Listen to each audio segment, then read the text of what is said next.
fiel. ¿Ya? ¿Cómo? Sí. Y todavía está,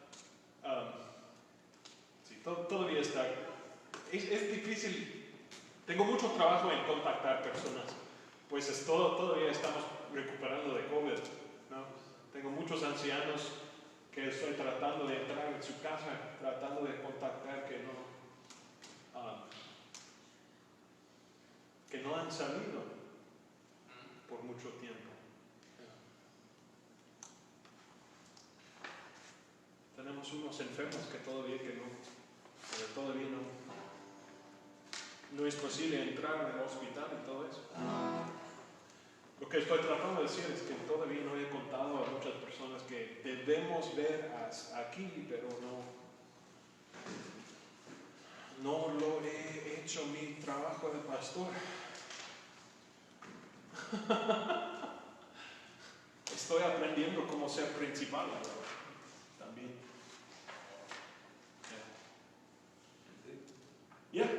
Ok. Bueno, entonces es el decimosexto. ¿Cuál es?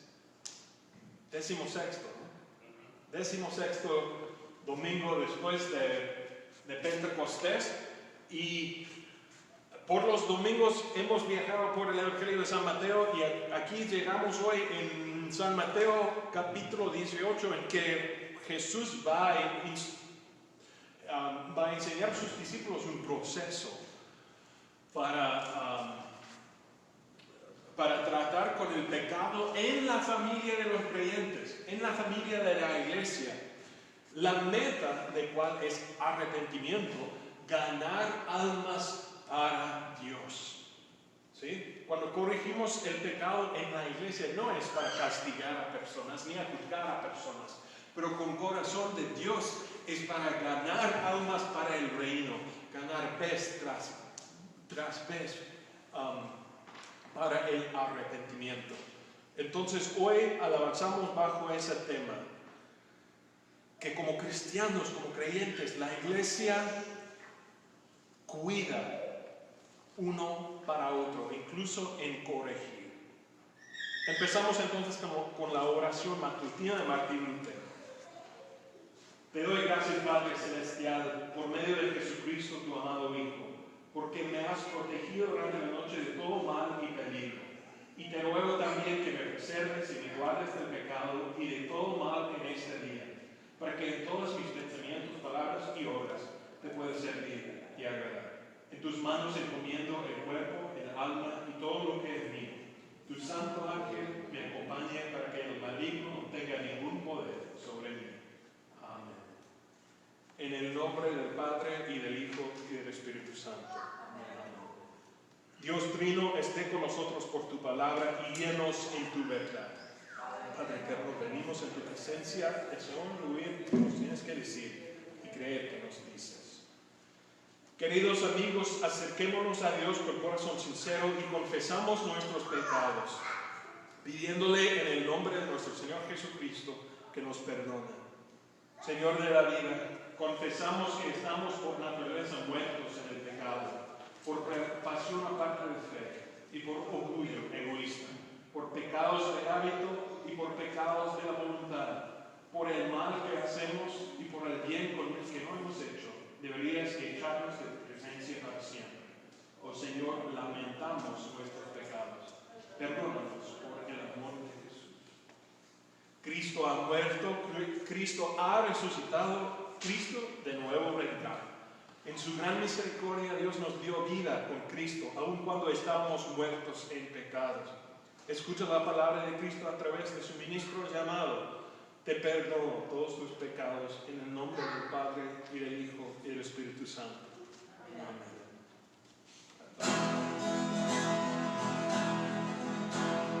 Gloria a Dios que está en los cielos, en la tierra paz a los hombres, por tu inmensa gloria, te alabamos, te bendecimos, te adoramos, glorificamos, te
El Señor sea con ustedes.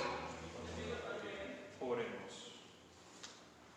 Te suplicamos, misericordioso Señor, que concedas a tus fieles perdón y paz para que sean limpios de todos los pecados y te sirvan con mente tranquila. Por Jesucristo, tu Hijo, nuestro Señor, que vive y reina contigo y con el Espíritu Santo, siempre un solo Dios, por los siglos de los siglos. Nuestra primera lectura para hoy viene del libro de Ezequiel. El profeta Ezequiel tenía un ministro muy extraño en la historia de Israel. Si piensas de este profeta, puedes pensar en un hombre, por ejemplo, que se casó con una prostituta para mostrar que fiel es Dios a su gente, a su pueblo infiel, a Israel. Su matrimonio como símbolo del amor de Dios para Israel.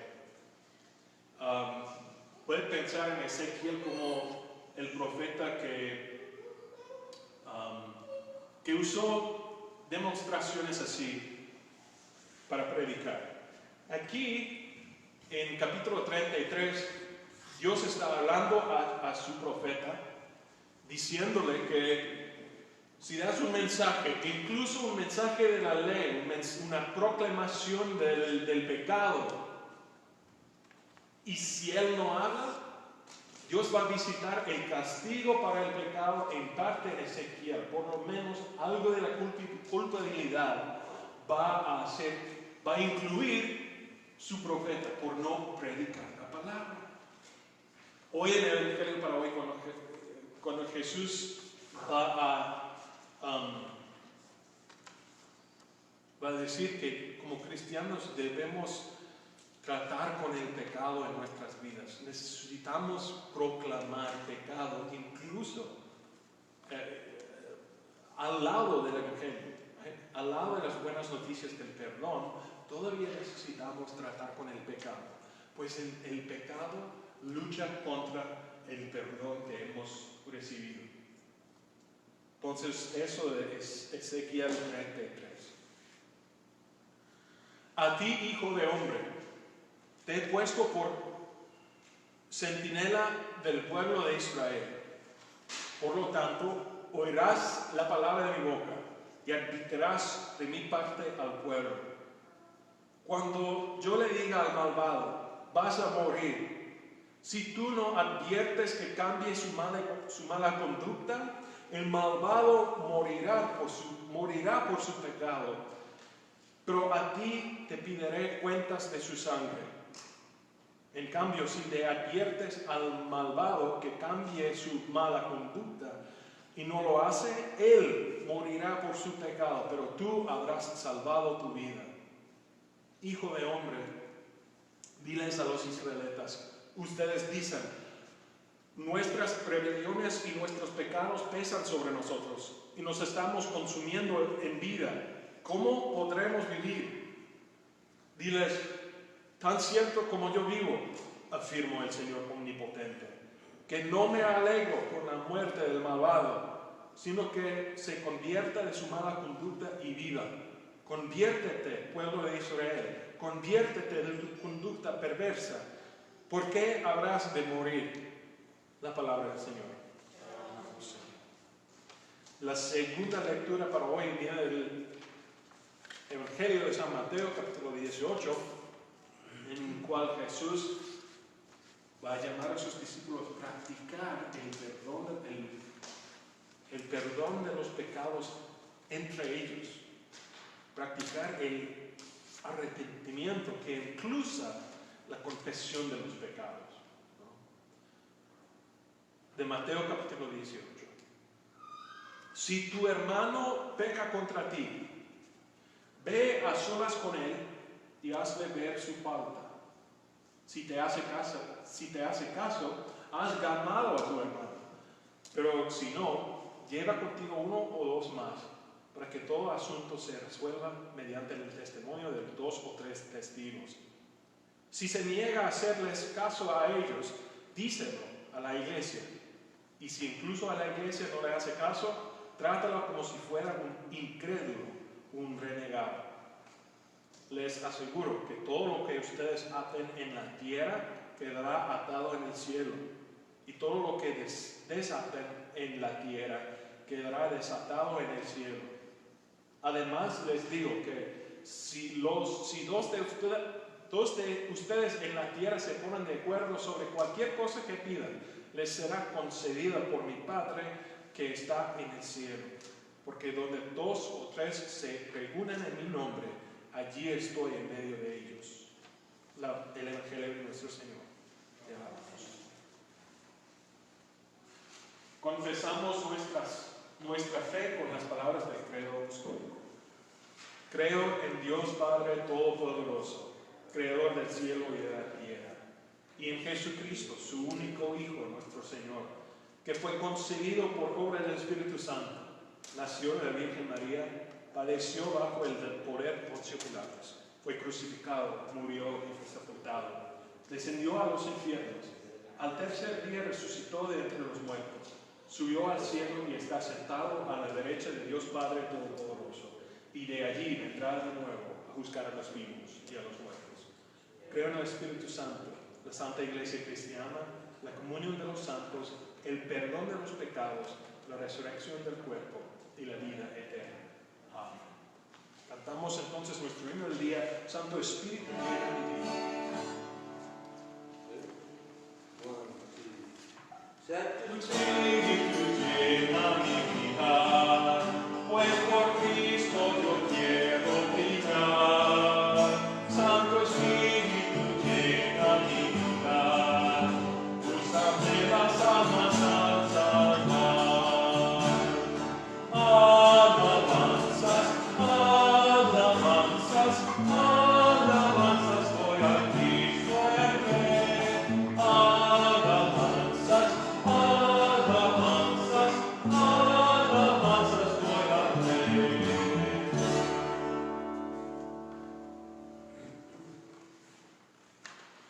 Hermanos y hermanas en Cristo, nadie cambia bajo eso. Es el sentido que tenía cuando leí las palabras de nuestras lecturas de Gálatas para hoy. Pues en contexto encontramos la historia dada por San Pablo sobre un conflicto en la iglesia en los años primeros de la iglesia del Nuevo Testamento. Recuerda que en esa época, cuando vivía San Pablo y San Pedro, la iglesia ha cambiado mucho. Cuando pensamos de la dirección de la salvación, voy a nombrar así, la dirección de la salvación. En el Antiguo Testamento tenía una dirección, la salvación, a Israel. Si quieres ser parte de la familia de los creyentes, si quieres ser parte de la familia de Dios, hay una familia de Dios en el mundo. La familia se llamaba Israel.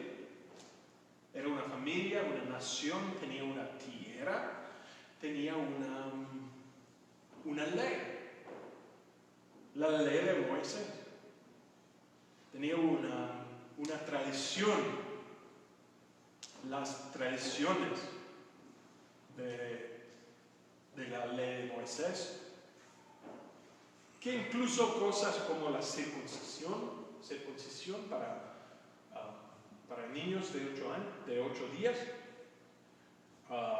tenía costumbres como observar el sábado, no trabajar en el sábado, el sacrificio en el templo, la observación de días santos como la Pascua, recordando el rescate de Dios para su nación bajo Egipto, y leer la vivía, incluso los profetas, todo eso. Dios creó una familia en el mundo. Y hay ejemplos en el Antiguo Testamento de personas que quisieron ser parte de la familia de Dios, que entraron a Israel. Rahab, la prostituta en el Antiguo Testamento, leímos unas semanas detrás sobre Rahab. Una mujer de Canaán que entró en la familia de Dios por entrar en la familia de Israel, ¿no? Ruth es otro ejemplo.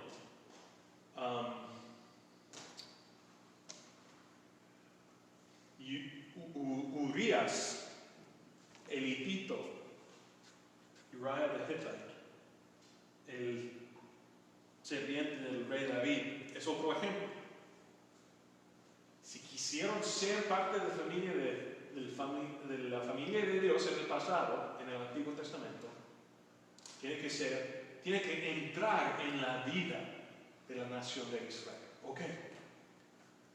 El modelo de la salvación en el Antiguo Testamento. Pero en el Nuevo Testamento cambió el modelo.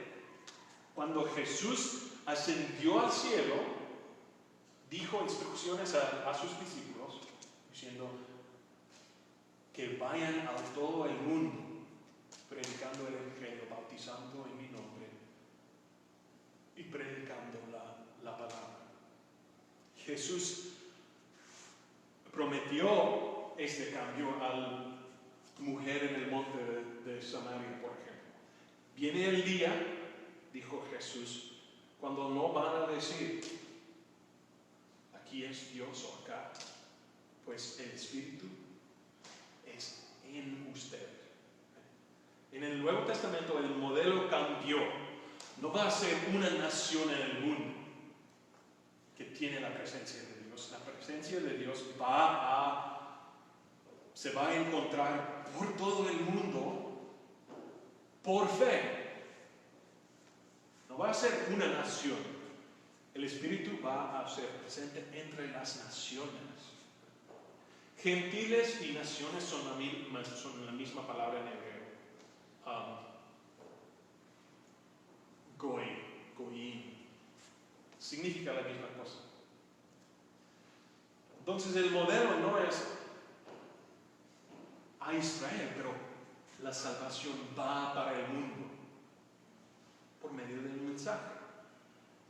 Y San Pablo lo sabía bien, pues San Pablo fue llamado como apóstol a los gentiles, misionero a los gentiles, y trabajaba así, viajando por todo el Imperio Romano, ciudad a ciudad, predicando la palabra, empezando en la sinagoga de los hebreos, y después entre los gentiles en cualquier comunidad, típicamente hasta que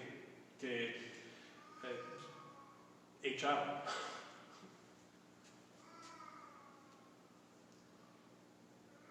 Él sabía, él entendía algo sobre la familia de Dios que San Pedro entendía también. Pero hoy vamos a escuchar sobre un evento en cual San Pedro se puso bajo la influencia de un grupo que tenía otra idea sobre la salvación. No es sobre fe en Jesucristo, pensaron ese grupo. Pero es Jesucristo más la ley de Moisés. Tiene que ser parte de Israel como el modelo del pasado. Y tener fe en el Mesías que ha llegado. San Pablo va a defender el opuesto, diciendo que no tiene que ver nada con la ley de Israel, no tiene que ser con participación en la nación de Israel, tiene que ser con fe solamente en Jesucristo. Y él va a corregir a San Pedro en su conducta. por dar la impresión al opuesto. Eso es de Gálatas capítulo 2. Escribe San Pablo sobre ese momento. Pues bien, cuando Pedro fue a Antioquía, le eché en su cara su comportamiento condenable.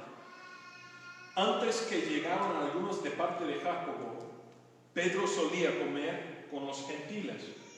Pero cuando aquellos llegaron, comenzó a retraerse y separarse de los gentiles por temor a los partidos de la circuncisión.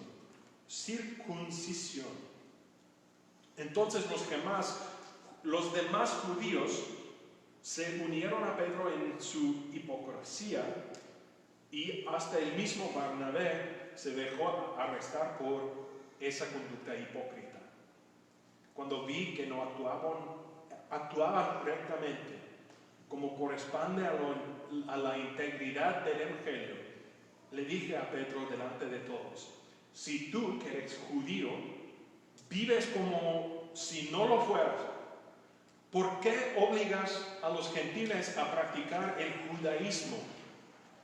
Nosotros somos judíos de nacimiento y no pecadores paganos. Sin embargo, al reconocer que nadie es justificado por obras que demanda la ley, sino por la fe en Jesucristo, también nosotros hemos puesto nuestra fe en Cristo Jesús para ser justificados por la fe en Él y no por las obras de la ley, porque por estas nadie es justificado. Ahora bien, cuando buscamos ser justificados por Cristo, se hace evidente que nosotros mismos somos pecadores. ¿Quiere esto decir que Cristo está al servicio del pecado? De ninguna manera. Si uno vuelve a edificar a lo que antes había destruido, se hace transgresor. Yo, por mi parte, mediante la ley, he muerto a la ley, a fin de vivir para Dios. He sido crucificado con Cristo, y ya no vivo yo, sino Cristo vive en mí. Lo que ahora vivo en el cuerpo, lo vivo por la fe en el Hijo de Dios, quien me amó y dio su vida por mí. No desecho la gracia de Dios. Si la justicia se obtuviera mediante la ley, Cristo habría muerto en vano. La palabra de nuestro Señor. Lo que ha pasado en la historia de Israel es que en el pasado decidieron sobre esas cosas. En Hechos capítulo 15 se puede encontrar un capítulo sobre una conferencia que ahora nombramos el Consejo de Jerusalén, en que los judíos viviendo en la ciudad pidieron de parte de los gentiles creyentes que tenían cuidado, que actúan en consideración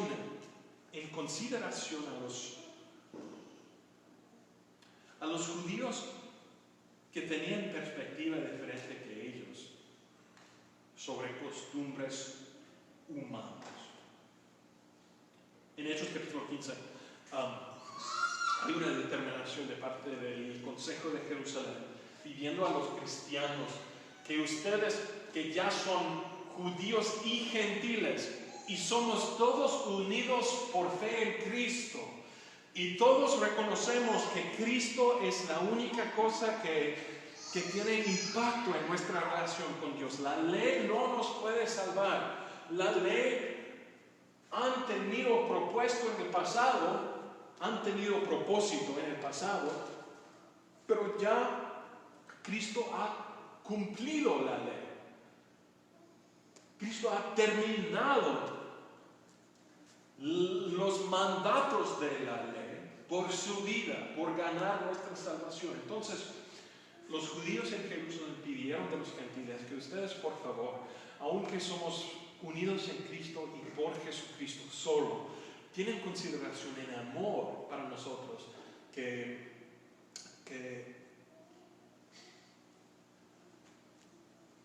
se nos ofendan por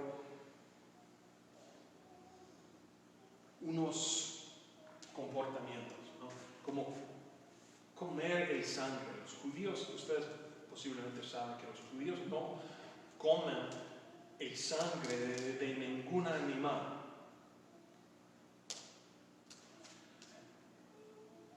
Había esa práctica también entre los gentiles, los creyentes de Zeus y Hera y los dioses de los griegos,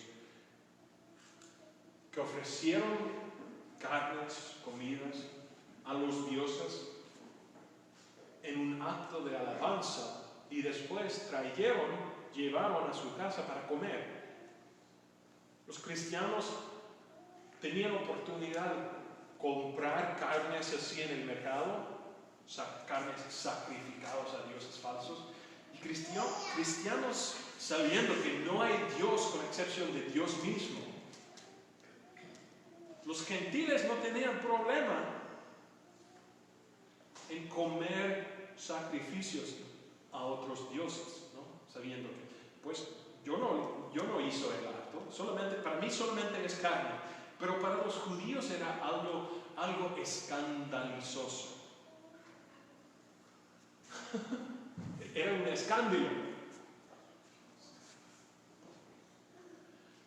Entonces, el Consejo de Jerusalén pidieron a los cristianos que tienen más que fe en Cristo, también tienen que considerar la perspectiva de los judíos.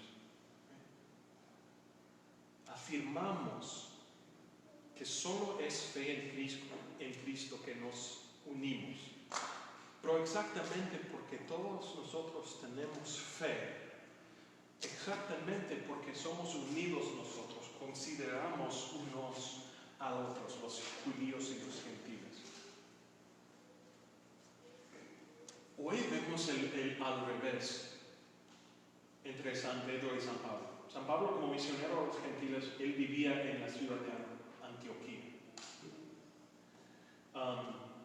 Más o menos, cuando no estaba viajando para predicar, vivía en Antioquía, su base. La congregación en Antioquía. Antioquía era una ciudad entre Siria y Turquía.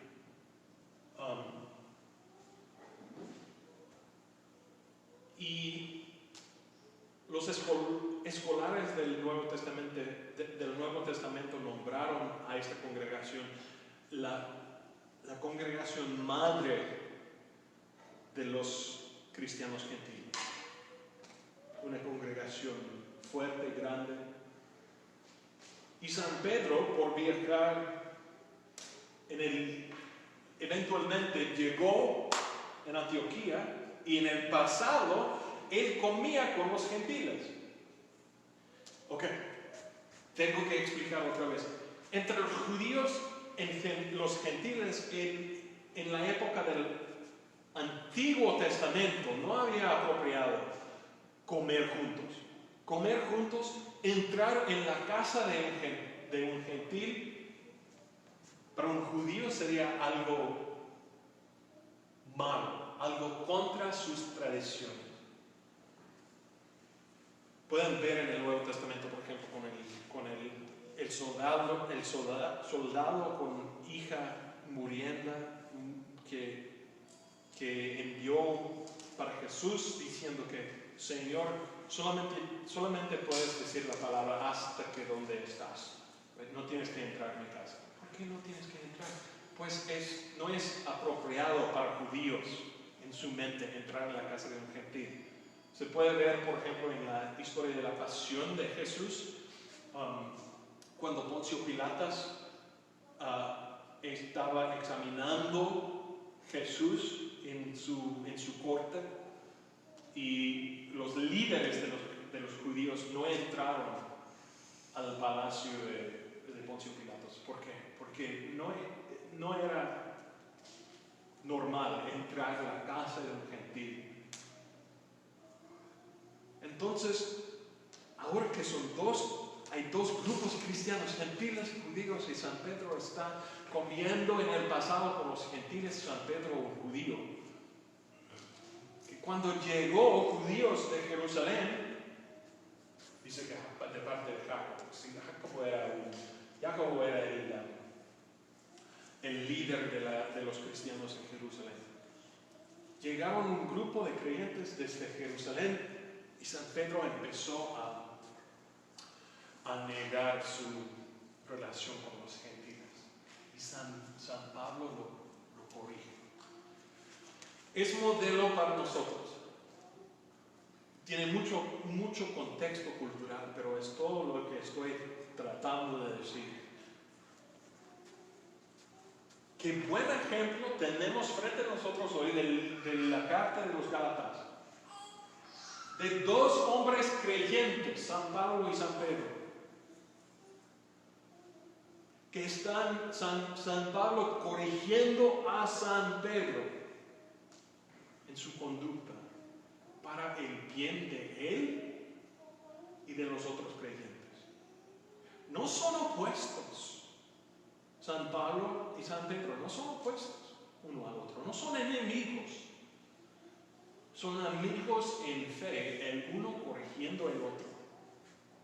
Y no había fácil, yo creo que no había un momento fácil para San Pedro.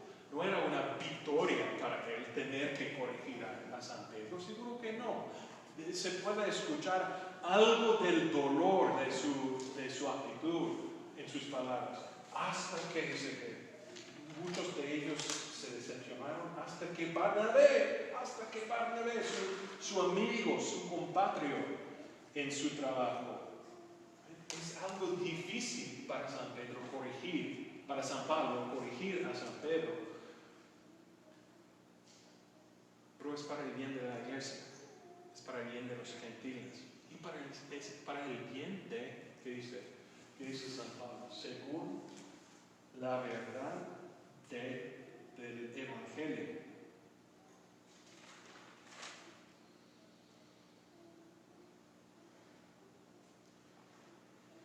Como corresponde a la integridad del Evangelio.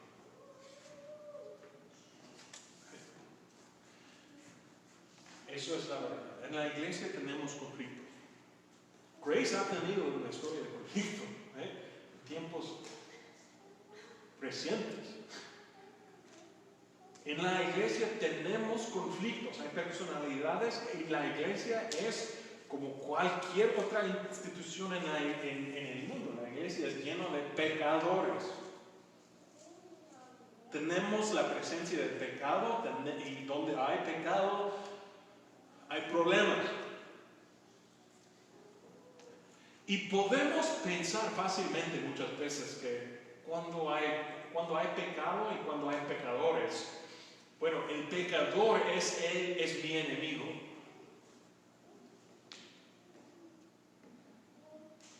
El que me hace daño es mi enemigo. Pero las Escrituras nos enseñan que no es la verdad. No hay enemigos entre creyentes. Es que todos nosotros como creyentes tenemos nosotros un enemigo. Y el enemigo es Satanás, el diablo.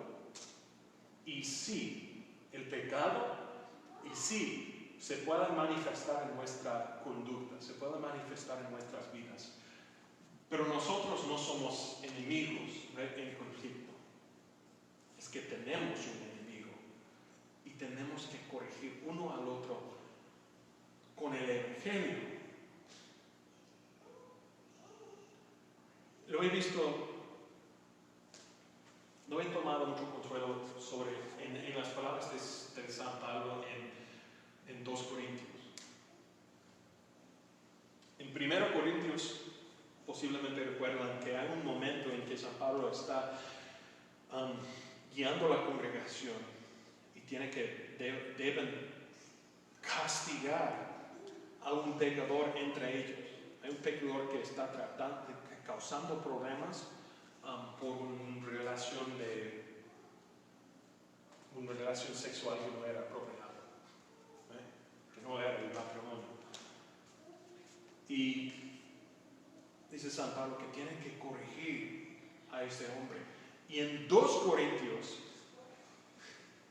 poco tiempo después, San Pablo dice a ellos que ahora ustedes que son creyentes deben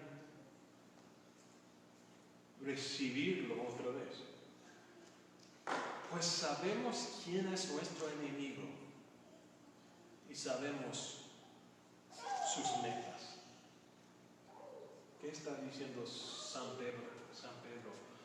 Solamente eso. Tenemos enemigos, pero no en la iglesia. En la iglesia solamente tenemos un enemigo, que es Satanás, es el pecado. Y tenemos en la iglesia los herramientas para corregir el problema.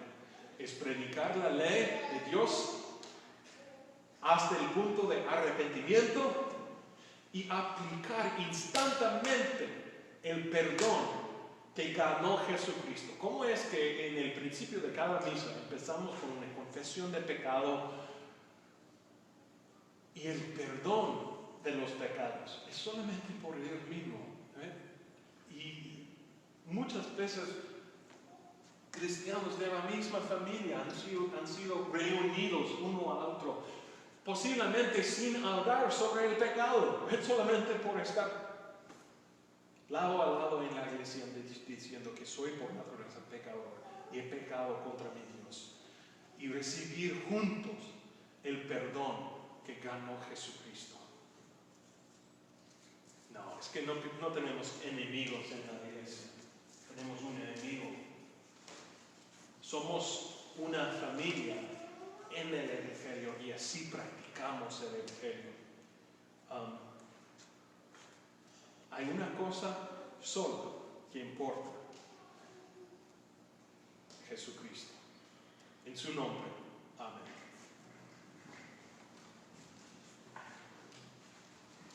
Para la ofrenda tenemos los platos aquí en la entrada de la iglesia, como en el pasado.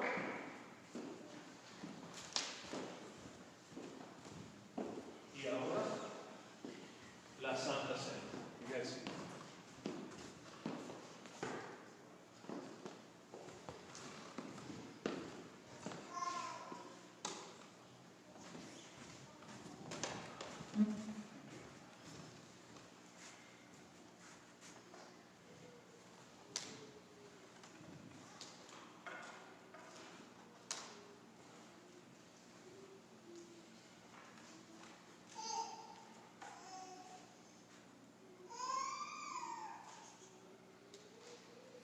Tengo memorizado las palabras de institución en inglés, pero no voy a olvidar si lo hace en español. Entonces les voy a recordar las palabras de institución. En la víspera de su muerte por nosotros, nuestro Señor Jesucristo tomó pan, te dio gracias, lo partió y se lo dio a sus discípulos diciendo: toman y coman. Esto es mi cuerpo entregado por ustedes, hagan esto en memoria mía. De la misma manera, después de la cena, tomó la copa, dio gracias y se la dio a beber a todos, diciendo: beban todos de ella. Esta es mi sangre del nuevo pacto, derramada por ustedes y por todo el mundo para el perdón de los pecados. Cada vez que beban, háganlo en memoria mía. Según entonces la palabra de nuestro Señor, que tomen este pan, que es el cuerpo verdadero de nuestro Señor.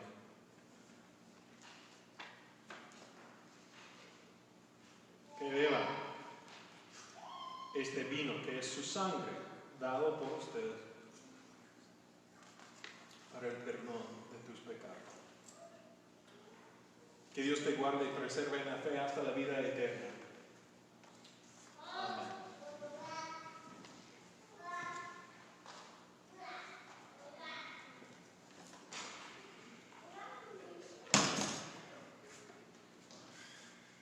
Oremos.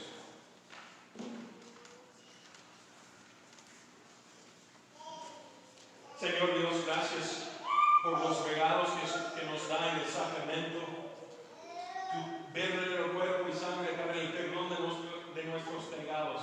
Este perdón debe ser la fundación de nuestra fe y la fundación de nuestra relación entre nosotros como tus santos, tus creyentes en el mundo, que nos da la fuerza de fe, confiar no en obras de la ley, ni en cualquier relación que tenemos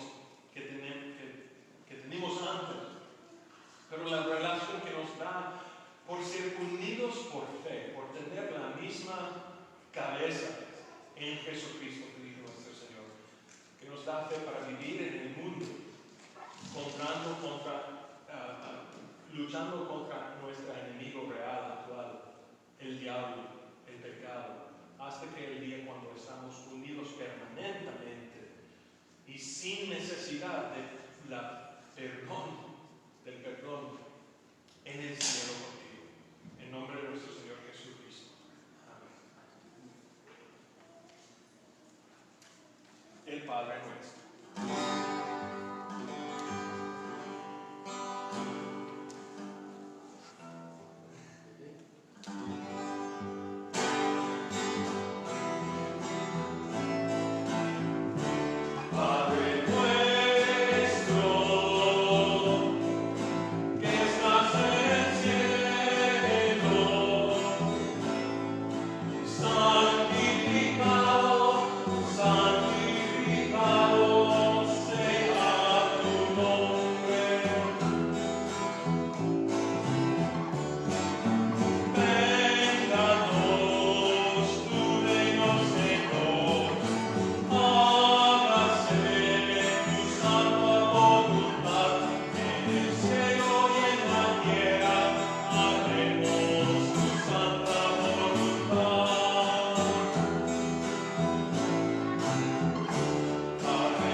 Hermanos y hermanas, vayan en paz, vivan en armonía unos con otros, sirvan al Señor con alegría. El Señor te bendiga y te guarde. El Señor te mira con agrado y te extienda su amor. El Señor te muestra su favor y te conceda la paz. Amén.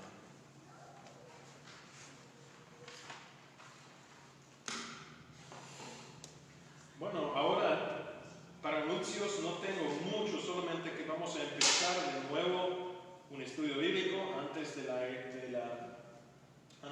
la misa en inglés sobre el gobierno civil, la relación entre el gobierno. ¿Qué dice la Biblia sobre un gobierno que, por ejemplo, nos mande a hacer algo contra la voluntad de Dios? ¿Cómo es que como cristianos observamos honor para el gobierno cuando no estamos de acuerdo con el gobierno. Por ejemplo, cosas así. Son buenas cosas para repasar durante un año de locura. nadie sabe quién es la ley, qué puede hacer el gobernador, quién va a ser el presidente. Así es. Entonces regresamos a las Escrituras para ver qué nos dice Dios sobre las circunstancias en que vivimos.